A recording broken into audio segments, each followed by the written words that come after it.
기도합니다. 잘 오셨습니다. 성령 충만하시고 승리하십시오. 네. 우리가 하나님을 이야기할 때 여러분들은 반드시 하나님의 특징 중에서 세 가지는 확실히 알고 계셔야 됩니다. 첫째는 하나님은 사랑의 하나님입니다. 누구를 사랑하는 것이죠? 나를 사랑하는 겁니다. 하나님은 내가 잘 되기를 원하고, 내가 부유해지기 원하고, 내가 복 있기를 원하고, 내가 은혜가 충만하기를 원하고, 하나님 내가 푸른 풀밭과 실만한 물가에 눕기를 원하시는 하나님이십니다. 근데 또 하나님 알으셔야 되는 건 하나님은 전지하시기도 하시는 거예요.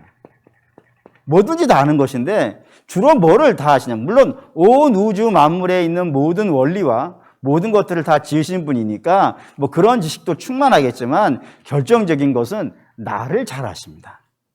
내가 어떤 체질이 있고 뭐에 약하고 뭐에 강하며 어디 부분을 터치를 하면은 영향력이 생기고 어느 부분을 건드리면은 그가 똑바로 믿음의 길을 가는지 그 모든 것들에 대해서 가장 잘 아시는 분이 또한 우리 하나님이기도 합니다. 세 번째는 하나님은 전능하시기도 합니다.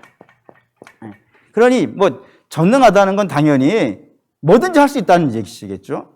하나님은 못하는 게 있으면 전능하다라고 말할 수 없는데 그분이 하시는 모든 일은 다 방해받지 아니하고 당신이 원하시는 대로 다 이루실 수 있는 분이라 이겁니다. 그래서 이 세 가지를 종합을 해가지고 하나의 이야기를 하려고 하는데 뭐냐면 하나님이 나를 사랑하시고 나에 대해서 잘하시고 그리고 뭐든지 하실 수 있다 그러면 하나님이 나를 부르실 때요. 나를 부르실 때 방법에 제한이 있을까요? 부르실 때, 나를 부르실 때. 나를 부르시는 건 사랑하기 때문에 부르시는 거겠죠? 그리고 나를 부르시는 방법을 아시겠죠? 어떤 방법을 써야 되는지? 그리고 그 방법에 못하는 게 없으니까 당연히 부르실 때의 방법에 제한이 있을까요? 없을까요? 없겠죠? 예를 들면 좋은 방법이 있어요. 좋은 방법. 또는 내가 기뻐하는 방법. 내가 행복해하는 방법. 이런 방법을 쓰실 수 있을까요? 없을까요? 자신이 없어 하시지만 분명히 하실 수 있어요. 못하는 게 있으면 안 되니까 이 방법 분명히 쓰실 수 있어요. 반면에 고난의 방법, 또 힘든 방법, 또 어려운 방법 이런 방법도 쓰실까요? 안 쓰실까요? 자, 그러면 세 가지 질문을 하겠습니다. 이거하고 이거 중에 좋기는 어느 게 좋아요? 그렇죠. 이게 좋죠. 이게 싫으신 분이 있으면은 한번 좀 유명한 선생님을 내가 소개시켜 드릴 테니까 좀 만나보실 필요가 있어요. 우리가 좋아하긴 이게 좋아하죠. 근데 두 번째, 어느 게 더 효과적일까요? 나를 부르는데, 우리를 부르는데 어느 게 더 효과적일까요? 그럼 확실히 이걸 수도 있고 이걸 수도 있고 헷갈리죠? 그럼 세 번째 질문, 성경에는 뭐가 더 많이 나올까요?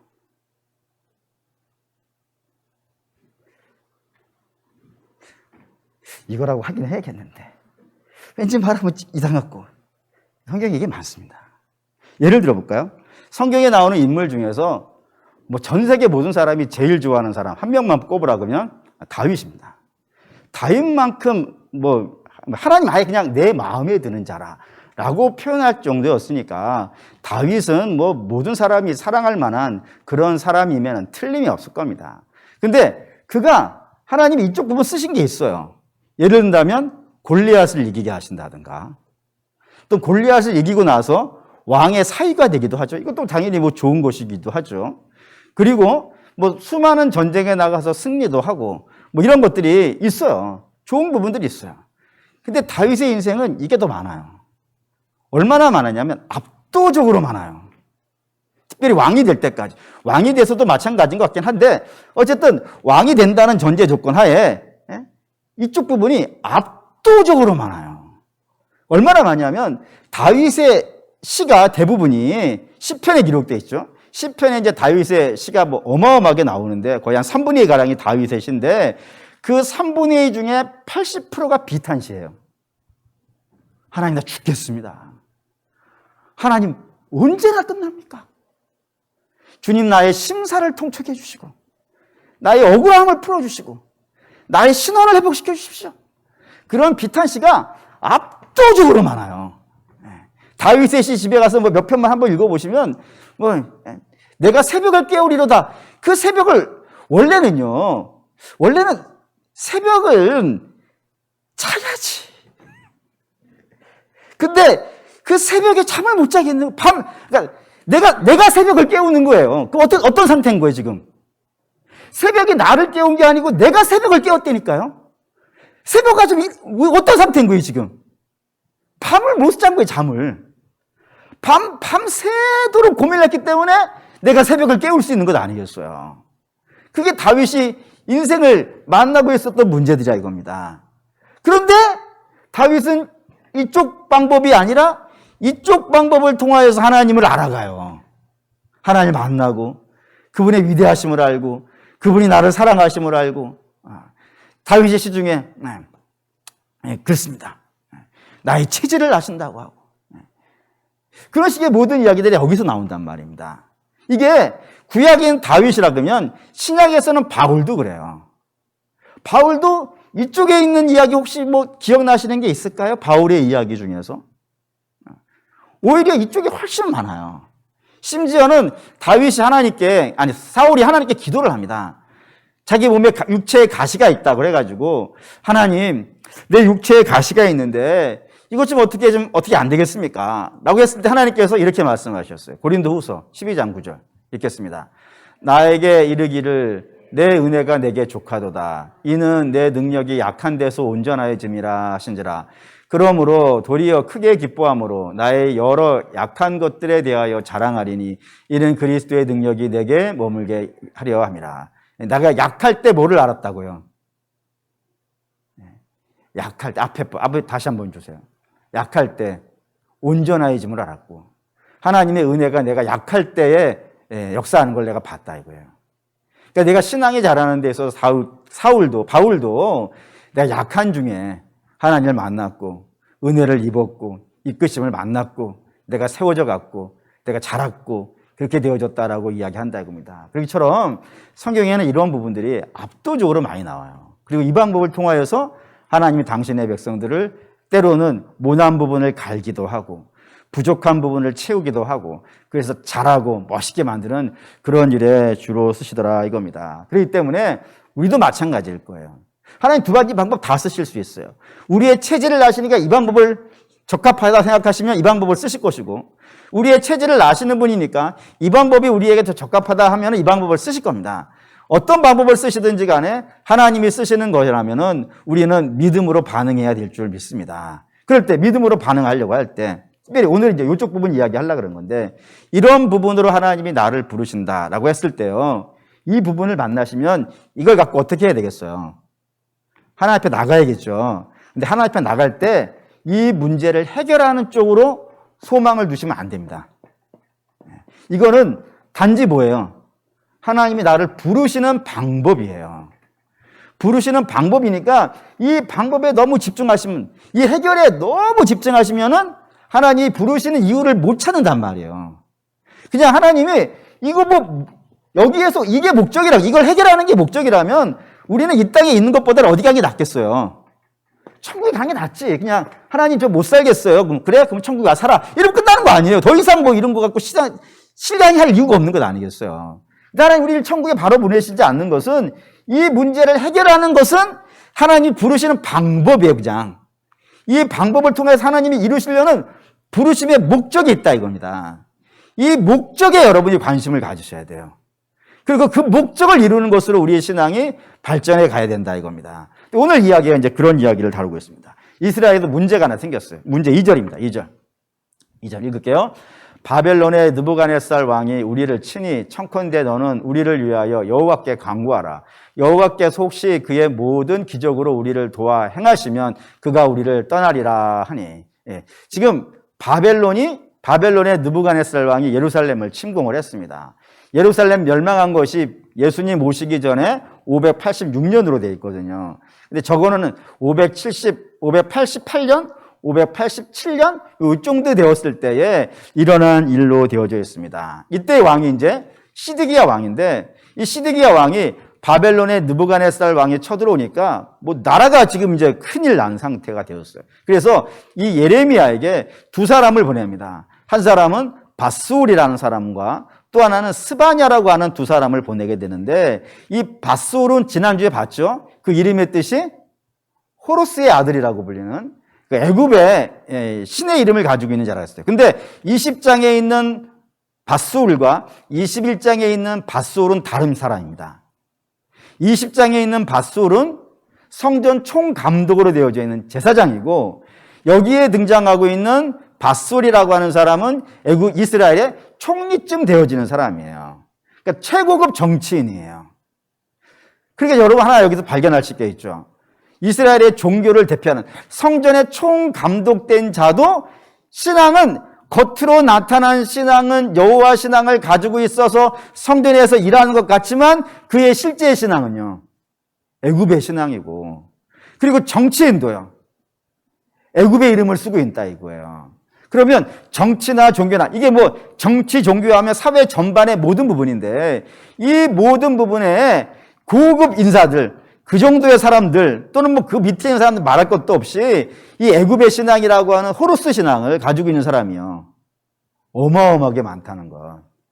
세상을 닮아버린 사람들이 이 시드기야 왕 때 어마어마하게 많다는 것, 뭐 이렇게 확인할 수도 있습니다. 어쨌든 유대의 총리급 되어지는 밧수울이 한 명이 찾아오고, 또 하나는 스바냐가 찾아오는데 이 사람은 제사장으로 되어 있어요. 근데 제사장인데 보통 제사장이 아니라 대제사장의 서열 2위, 다음번 대제사장이 될 만한 그런 사람이라 이겁니다. 그래서 정치 최고급 지도자, 종교 최고급 지도자가 이 예레미야, 그동안 얼마나 탄압을 했고 얼마나 조롱을 했고 얼마나 멸시했는지 모르는데 그 사람의 예레미야에게 찾아온 겁니다. 그만큼 다급한 상황이 된 거예요. 그만큼 이게 지금 국가의 존망이 달려있는 어마어마한 국난이 일어난 겁니다. 그래서 이 국난의 문제를 해결하기보자 이 예레미야에게 찾아오는데, 여기서 우리가 하나 알으셔야 되는 것은 이 국난의 원인이 어디 있는 거예요. 이 나라에 전쟁이 일어날 만한 이 상황의 원인이 어디 있는 거예요. 물론 바벨론의 느부갓네살 왕이 쳐들어온 것이 그 원인이지만 그 배경은 따로 있다 이겁니다. 그 배경은 하나님이 일으킨 전쟁인 거예요. 뭐 하시려고요? 이 이스라엘을 치시려고 한단 말이에요. 하나님 왜 지금 이스라엘을 치시려고 하냐면 오늘 본문에 두 가지 이유를 써놨습니다. 하나는 12절. 12 읽을게요. 여호와께서 이와 같이 말씀하시니라. 다윗의 집이여, 너는 아침마다 정의롭게 판결하여 탈취당한 자를 압제자의 손에서 건지라. 라고 했습니다. 여기 다윗의 집이라는 것은, 단어 설계 있네요. 그리하지 아니하면 너희의 악행 때문에 내 분노가 불같이 일어나서 사르리니 능히 끌 자가 없으리라. 하나님이 심판을 하시는 이야기를 첫 번째 담았는데, 여기 이제 다윗의 집이라는 이름이 하나가 등장했어요. 이 다윗의 집은 뭐를 나타내는 단어냐면 왕족입니다. 왕. 유다의 왕이 이 다윗의 가문이니까 왕들을 부르는 거예요. 근데 이 하나님께서 이스라엘에게 왕을 세우신 이유는 뭘까요? 그 왕의 본질이 뭐예요? 그러니까 세상 왕의 본질하고 이스라엘의 왕의 본질은 달라요. 세상 왕의 본질은 뭐냐면은, 남자가 세상에 한번 태어나서 세상을 한번 호련히 봐야겠죠? 그런 의미예요. 내가 세상 꼭대기에 서가지고 이 세상의 모든 걸 내가 한번 경영해 보리라. 그래서 내 마음대로 한번 해보리라. 내가 원하는 대로, 내가 하고 싶은 대로 이 천하를 한번 경영해 보겠다라고 하는 그런 포부를 가지고 왕이 된단 말입니다. 그렇기 때문에 세상의 왕이 딱 되어지면 자기가 만인지상이죠. 최고잖아요. 그래서 짐이군 뭐가 되는 거예요? 법이 되기도 하고 국가가 되기도 하고. 그래서 짐에게 반역을 저지르는 것은 이건 그런 거 아니겠어요? 뭐 능지처참 아니겠단 말이에요.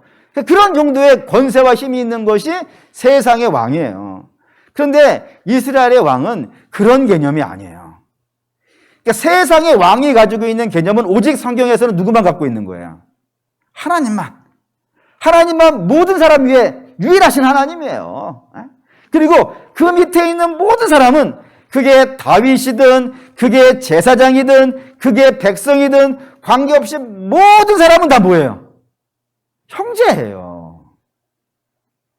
왕은 하나님뿐이야. 다윗이 있든 솔로몬이 있든 그건 중요한 게 아니에요. 모든 왕은, 모든 백성의 왕은, 그래서 만왕의 왕이고 만주의 주 되신 분은 여호와밖에 없단 말이에요. 그러니까 세상 왕의 개념을 오직 하나님만 가지고 계시는 거예요. 그러면 이 땅에 세워진 왕은 뭐 하는 사람이에요? 그 하나님의 뜻을 받들어서 이 땅을 통치하고 있는 거예요, 그냥. 하나님의 뜻이 이 땅에 잘 펼쳐질 수 있도록. 그러려면 뭐를 제일 잘 알아야겠어요?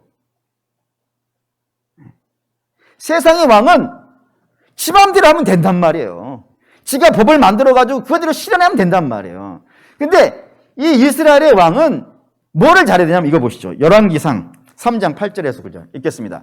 주께서 택하신 백성 가운데 있나이다. 그들은 큰 백성이라 수요가 많아서 셀 수도 없고 기록할 수도 없사오니 누가 주의 이 많은 백성을 재판할 수 있사오리까? 듣는 마음을 종에게 주사 주의 백성을 재판하며 선악을 분별하게 하소서. 예. 이게 이스라엘의 왕이에요. 이게 누가 한 기도죠? 솔로몬이 한 기도예요. 솔로몬이 뭐라고 했냐면 하나님 제게 들을 귀를 주십시오라는 거예요. 뭐를 듣겠다는 겁니까, 여러분? 하나님을 듣는 거예요. 나는 그냥 하나님 명령 받아가지고 그 명령대로 이 땅을 시행하는 사람인 거예요. 그래서 하나님의 말씀을 잘 듣고 백성들의 상황을 잘 분별해서 하나님의 뜻이 이 땅에 잘 펼쳐질 수 있도록 그 역할을 담당하고 있는 대리인에 지나지 않는 거예요. 이스라엘의 왕은. 그러니까 이거를 잘하는 사람을 하나님께서 기뻐하시는 거예요. 다윗 같은 왕 했을 때는 이거를 잘하는 사람이에요. 특별한 능력이 있거나 대단한 기술이 있는 사람들이 아닙니다. 그들이 뭐 여호와의 보시기에 좋았다라고 하는 왕들이 나라를 특별히 더 잘 다스리는 것도 아니고 특별히 뭐 전쟁의 공이 더 많은 것도 아니고 잘 되고 전쟁에 승리하고는 하나님께 달려있는 문제고 저들이 정말로 잘한 것은 하나님에게 귀 기울이려고 했고 그리고 백성들의 상황을 잘 살피려고 해서 하나님께 받은 말씀을 잘 펼쳐낼 수 있는 그런 일을 잘했던 사람, 그런 사람을 여호와 보시기에 좋았더라라고 한단 말이에요.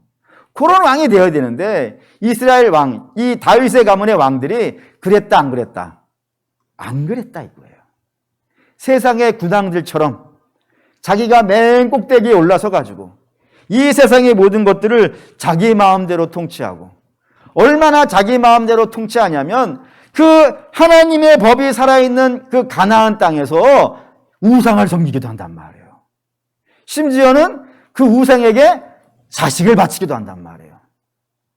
하나님께서 내게 구하라 라고 말씀하시는데도 불구하고 나는 하나님께 구하지 않겠습니다. 나는 열방의 왕에게 가서 구하겠습니다 하고 그렇게 말하기도 한다 이거예요.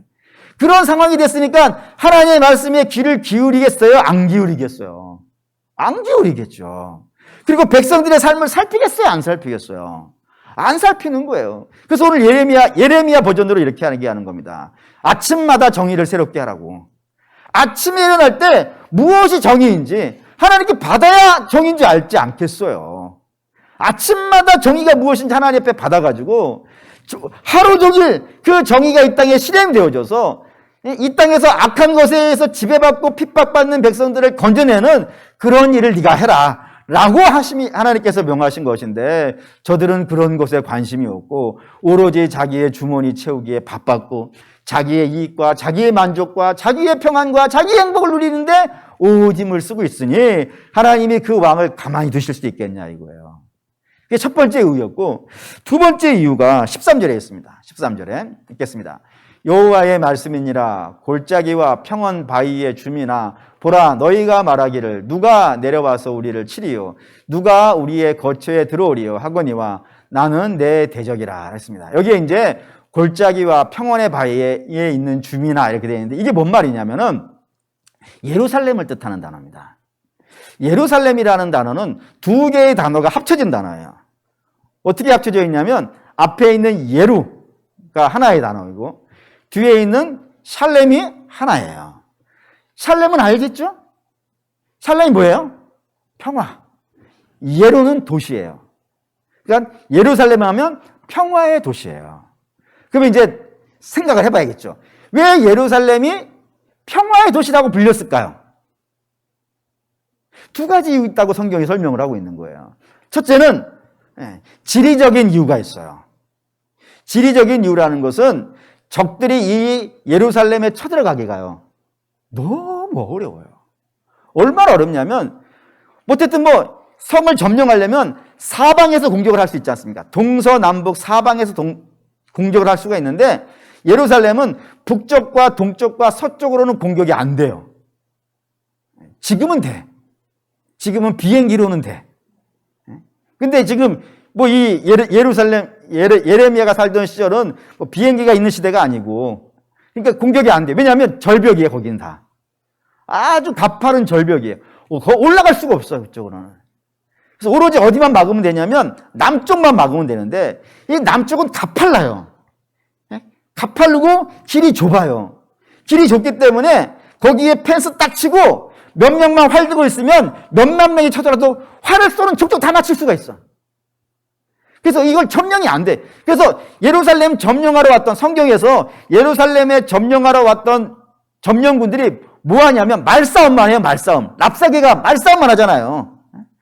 막, 히스기야 말 듣지 마라! 라고 말싸움만 하는 이유가 뭐냐면 들어갈 길이 없어서 그래요. 그래서 말싸움 해가지고 안에 있는 사람들을 막 절망에 빠뜨려야만이 이길 수 있는 전쟁이기 때문에 말싸움을 한단 말이에요. 그래서 이 점령이 안 되는 곳이라 여호수아 장군도 점령을 못 해요.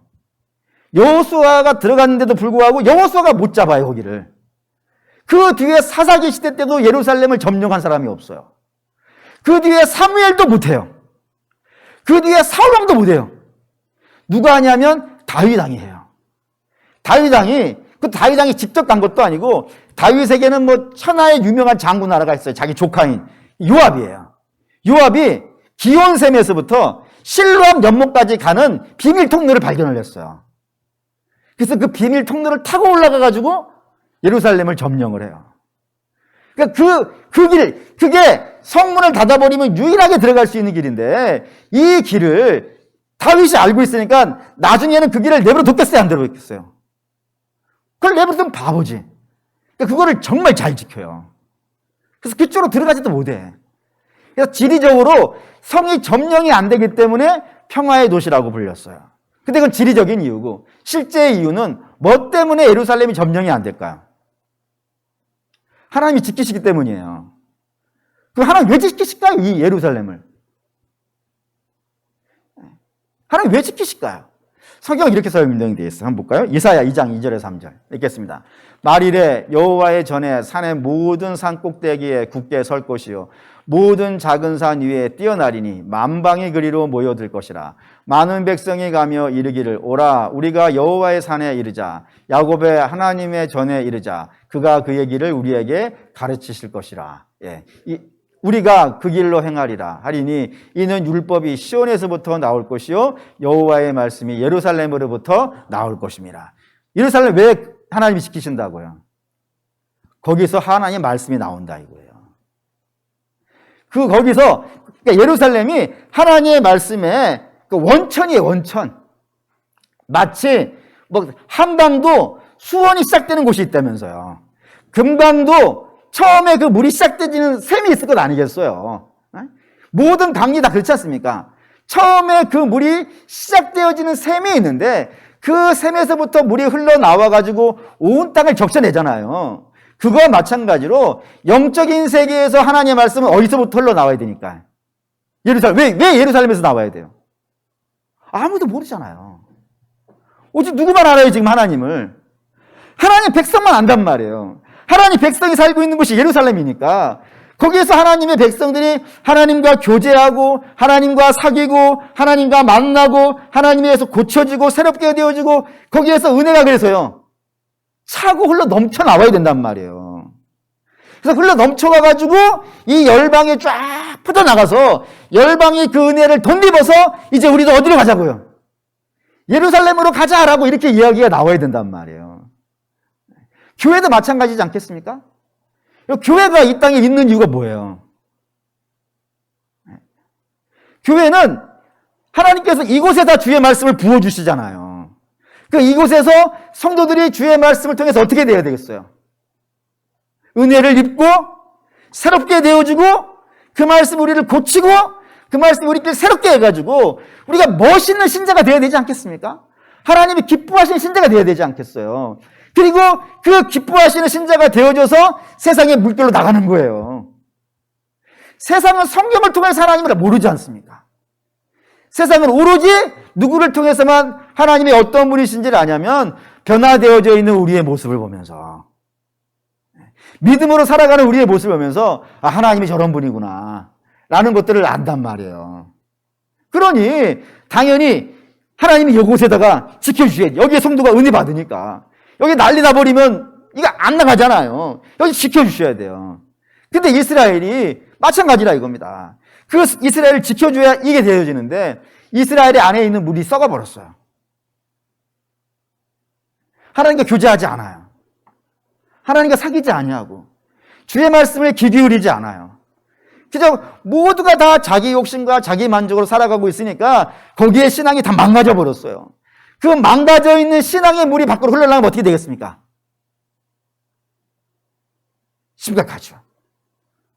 샘의 원천이 썩었어요. 샘의 원천이 오염돼 버렸어요. 그 오염된 물이 흘러내려와가지고 산하를 다 적신다고 생각을 해보세요. 그럼 온천 하나 다 망가지지 않겠어요? 그럼 그런 샘을 어떻게 해야 되는 거예요? 그 샘 끊어버려야지. 그걸 없애버려야 되지 않겠어요? 완전 다 파버리든지, 물기를 딴 데로 틀어버리든지, 뭐 그런 상황이 돼야 된단 말입니다. 그러니까 지금 하나님이 그러신다 이거예요. 너희가 지금 변절됐다 이겁니다. 주의 말씀이 흘러나가야 되는 곳인데 여기에 하나님과의 교제도 없고 만남도 없고 예배를 드리는데 예배가 형식적이 되어졌고 그냥 억지로 와서 앉아있는 자리가 정도가 되었기 때문에 여기에 이제 은혜가 없는 거예요. 나가서 흘려보낼 것도 없는 거예요. 그러니 열방에 있는 백성들이 예루살렘을 보고 은혜 받을 게 하나도 없어요. 말씀이 그냥 안 나와. 안 나오니까 가야 될 이유가 없죠. 오히려 갈라 그러면 그 예루살렘 성 앞에 서가지고 오는 자들을 못 들어오게 막아버리는 그런 바리새인들의 모습이 되어버리는 것이 그 당시의 예루살렘이라 이겁니다. 그래서 하나님께서 그 땅을 치시겠다라는 겁니다. 근데 문제는 이 두 가지, 하나님이 예루살렘을 멸망시키겠다고 하는 이유가 됐던 이 두 가지, 이 두 가지가 오늘 여기에 처음 나온 말씀이 아닌 거예요. 언제부터 나오기 시작했냐면 예레미야가 처음에 사역을 시작했을 때부터 이 이야기는 계속 해온 이야기예요. 근데 여기 참 제가 조사를 해보니까 재밌는 걸 하나 알았어요. 뭐냐면 예레미야가 처음 사역을 시작하고 오늘 여기 21장까지 오는데 40년이 걸렸다고 되어 있더라고요. 40년 걸렸어요. 40년간 동일한 이야기를 한 거예요. 그러면 이게 뭔가 여러분들에게 뇌리에 팍 스쳐가는 이야기 하나가 있지 않습니까? 있죠? 40년. 네? 40년. 뭐가 스쳐 지나가시나요? 광야 이스라엘이 지나가야지. 광야 이스라엘 처음에 시작했을 때 정말 한심한 족속들이었잖아요. 홍해바다 앞에서 그냥 벌벌벌벌벌. 홍해바다 갈라주셨는데도 불구하고 그 은혜를 입고 와서도 벌벌벌벌벌.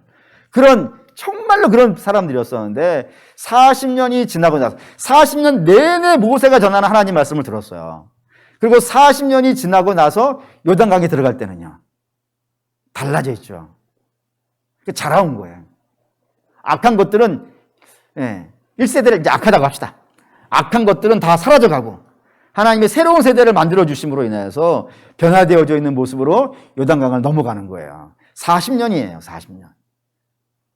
그러면 예레미야 설교도 40년을 했으니까 같은 설교를 40년을 했으니까 그 40년 동안에 이스라엘이 달라지는 부분이 있어야겠죠.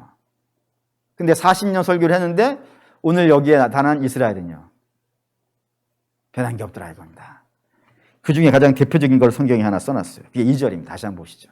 2절 읽겠습니다. 바벨론의 느부갓네살 왕이 우리를 친히 청하건대 너는 우리를 위하여 여호와께 간구하라. 여호와께서 혹시 그의 모든 기적으로 우리를 도와 행하시면 그가 우리를 떠나리라 하니. 이 말씀 아까 한번 읽었는데 다시 한번 보자 이거예요. 여기에 이 시드기야 왕이 보낸 고관 대적들이 예레미야를 찾아온 이유가 써 있어요. 그 찾아온 이유가 뭐예요? 하나님이 어떠한 사람을 부르실 때 고난이라고 하는 문제, 고통이라고 하는 문제로 그를 부르셨을 때는 그거는 보조적인 수단이라 그랬어요. 그 안에는 하나님이 저들의 마음을 만지시고 고치시고 새롭게 하시려고 하는 그런 부르심의 목적이 있는데 부르심의 목적은 이스라엘을 고치는 거예요. 이스라엘의 죄를 치시고 저들의 마음을 고치고 저들 새롭게 만들기 위함이라 이겁니다. 근데 여기에 찾아온 사람들은 자기들이 어떠한 죄를 짓고 어떠한 잘못을 했는지는 관심이 없어요. 오로지 딱 하나의 관심만 있는 거예요. 그게 뭐예요? 이 문제만 해결해 달라 이거예요. 난 다른 거 관심 없다 이거예요. 이 문제만 해결해 달라 이거예요. 마치 알라딘의 요술 램프처럼 이렇게 램프 만지면 파란색의 지니가 탁 튀어나와가지고 그 지니한테 내 소원을 이야기하면 지니가 그 소원 딱 들어주는 그 정도만 한다 이거예요. 근데 신앙은 그 정도가, 기독교 신앙은 그 정도의 문제가 아닌 거예요.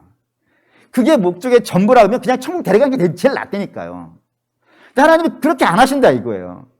우리 이 땅에 남겨놓으시는 이유는 단지 그냥 내 소원 이루어서 이 땅에서 편하게 사는 정도의 문제가 아니라 그 문제를 통하여서 우리가 성장하는 거라니까요. 우리의 죄를 버리고 우리가 그 문제를 가지고 하나님께 나아가면 우리 하나님께서 당신의 선한 능력으로 품어주시지 않겠습니까?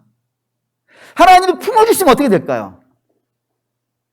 사랑하는 믿음의 성도 여러분, 이스라엘이 지금 이 순간이라도 하나님이 내가 너희를 용서하지 않을 거야, 내가 반드시 칠 거야 라고 하는 이 순간에도 저들이 진심으로 회개하고 돌아왔으면 니느웨를 용서해 주시는 분이잖아요.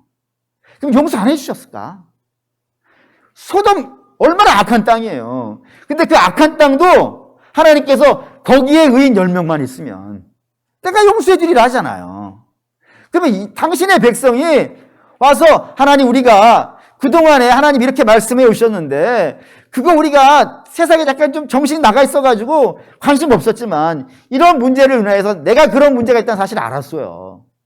하나님, 그러니 이런 연약한 마음을 주께서 좀 불쌍히 여겨주셔서 하나님의 그 선하신 능력으로 좀 품어주십시오. 사람은 용서가 안 되겠지. 40년 했는데도 안 들어졌으면 사람은 용서가 안 되겠지만 하나님은 40년이 아니라 100년을 버틴다 하더라도 돌아오면 받아주시지 않겠냔 말이에요. 당신의 선한 능력으로 안아주실 것이고 고쳐주실 것이고 새롭게 하셔가지고 결국에는 우리를 복된 인생으로 바꿔주시지 않겠냐 이거예요. 근데도 불구하고 안 하더라 이거예요. 그냥 그런 거 관심 없고 그냥 할 수만 있다면, 혹시 뭐 하실 수 있다면은 우리의 이 문제나 좀 해결해 주십시오 라고 하는 정도의 그 정도라 이거예요. 이걸 하나님께서는 배신이라고 보시는 것 같아요. 열방의 백성들도 자기 신에게 그렇게 대하는 사람들 없다고. 근데 어떻게 너희는 그러냐 이거예요. 사람이 굉장히 화가 나셨는지 굉장히 무서운 말씀을 하나 하셨어요. 8절 읽겠습니다. 여호와께서 말씀하시기를, 보라, 내가 너희 앞에 생명의 길과 사망의 길을 두었노라. 너는 이 백성에게 전하라 하셨느니라. 이 생명의 길을 놓고 사망의 길을 놨다라고 하는 이 표현은 성경이 굉장히 많이 쓰는 표현입니다. 특별히 율법과 관련되어져 있는 말씀에는 이게 반드시 등장을 해요. 이걸 제일 많이 쓴 사람이 모세예요. 모세는 이렇게 썼어요. 신명기 30장 15절 읽겠습니다. 보라, 내가 오늘 생명과 복과 사망과 화를 내 앞에 두었나니라고 했어요. 너 네 앞에 지금 생명이 있고 복이 있고 반면에 사망이 있고 화가 있다 이거예요. 그 중에 네가 택하라 라고 하면서 생명과 복을 택하는 건 이런 거라고 됐습니다. 30장 16절 읽을게요. 곧 내가 오늘 내게 명령하여 내 하나님 여호와를 사랑하고 그 모든 길로 행하며 그의 명령과 규례와 법도를 지키라 하는 것이라. 그리하면 내가 생존하며 번성할 것이요 또 내 하나님 여호와께서 내가 가서 차지할 땅에서 내게 복을 주실 것입니다 라고요. 네가 생명의 길은 내가 너에게 하는 말을 들어라 이거예요. 듣고 그 말씀이 너의 삶의 중심이 되어줘서 너의 삶을 고치라. 회개할 거 회개하고 고칠 거 고치고 주의 뜻을 따라와라. 그러면 반드시 내가 복을 받을 것이다 라는 것이 복이고, 반면에 화는 이렇게 쓰여 있어요. 30장 17절 읽겠습니다. 그러나 내가 만일 마음을 돌이켜 듣지 아니하고 유혹을 받아 다른 신에게 절하고 그를 섬기면, 그 뒤에 있는데 이게 이제 화의 길이에요. 사망의 길이고 그 길로 가게 된다. 그러니 너희는 그러지 말라 라고 할 때, 그러니까 복을 받는 길과 생명에 가는 길이 복을 받는 길이고 사망에 가는 길이 망하는 길이라 이거예요. 이렇게 설교할 때 쓰는 건데 예레미야는 다른 관점으로 썼어요. 이게 9절이에요. 9절 읽겠습니다. 이 성읍에 사는 자는 칼과 기근과 전염병에 죽으려니와 너희를 애워싼 갈대인에게 나가서 항복하는 자는 살 것이라. 그의 목숨을 전리품같이 되리라. 여기 사는 길과 망하는 길이 있어요. 사는 길은 뭐라고요? 하나님 말씀을 듣고 그런 게 아니에요. 여기서는 이제 너희가 사는 길은 항복하라. 바벨론에게 항복해가지고 저들에게 팔리는 인생이 되라. 그래서 종이 돼가지고 생고생을 해야 된다. 그게 사는 길이고, 반면에 망하는 길은 저들과 싸우다가 칼에 죽는 것이다. 칼에 안 죽으면 기근에 죽을 것이고, 기근에 안 죽으면 전염병에 죽을 것이다. 얼마나 무섭게 되어져 있는 심판의 내용인지 모르더라 이겁니다. 그러니까 이렇게 하면 안 되겠죠. 우리는 당연히. 그리고 우리 사랑하는 믿음의 성도 여러분, 주께서 우리를 여러 방법으로 부르신다 이거예요. 근데 물론 우리가 고통이 당하는 것이 다 뭐 죄랑 연결되어 있는 것은 물론 아닙니다. 때로는 아닌 경우도 많이 있죠. 하지만 하나님이 부르시는 방법 중에 고통이라는 방법으로 부르시는 경우는 분명히 성경에 기록이 되어 있기 때문에 우리도 그런 문제들을 만났을 때는 단지 그거를 이게 문제를 해결하는 것 쪽으로만 마음을 뺏기지 않으셨으면 좋겠어요. 물론 그거 해결해야겠죠. 근데 그건 하나님이 나를 부르시는 방법이에요. 그 방법으로 부르신 거예요. 그걸 갖고 하나님께 나 기도하는 거예요. 그런데 그보다 그 기도의 문제를 해결하는 것보다 더 중요한 건 이때가 바로 은혜 받을 때라 이거예요. 이때가 바로 고침 받을 때이고, 이때가 바로 내가 새로워질 때이고, 이때가 바로 내가 믿음이 자랄 때예요. 그러니까 주께서 그렇게 나를 부르셔서 당신의 선한 능력으로 탁 덮으셔가지고 우리를 회복시키고 고치시고 성장하고 자라서 멋있는 신자가 되게 하는 것. 그게 하나님의 목적이라, 부르심의 목적이라 이겁니다. 그리고 우리 사랑하는 믿음의 성도 여러분, 여러분의 문제를 갖고 좌절하지 마세요. 그러니까 실망하지 마시고, 하나님이 나를 망하라고 그 문제를 주시겠습니까? 하나님이 나를 사랑하시는 분이라고 매번 하면서, 하나님은 우리를 사랑하시기 때문에 망하는 길로 보내시지 않습니다. 단지 그 길을 지나서 푸른 풀밭과 실만한 물가에 도착시키려고 하나님이 그 일을 하시는 것이니까, 여러분들이 문제가 있으시면 이게 하나님이 나 기도하라는 거구나. 이때 그동안에 내가 세상에 마음 뺏겨가지고 정신없이 살아왔었는데 이제 그런 것 좀 내려놓고 오직 주만 붙잡고 주와 교제하고 주와 사귀면서 나의 악한 심령들이 주 앞에서 고침받고 새로워져서 성장되어지고, 그렇게 되다 보면은 결국에는 문제들은요 해결되어져 있어요. 해결되어져 있을 거예요. 반드시 그렇게 되어 있을 겁니다. 그래서 전능하신 하나님입니다. 그 하나님을 믿으시고 여러분들의 모든 것들을 선하신 하나님께 맡기시고 믿음으로 반응하시는 역사가 있으시기를 주의 이름으로 축원합니다. 아멘. 결단하시죠.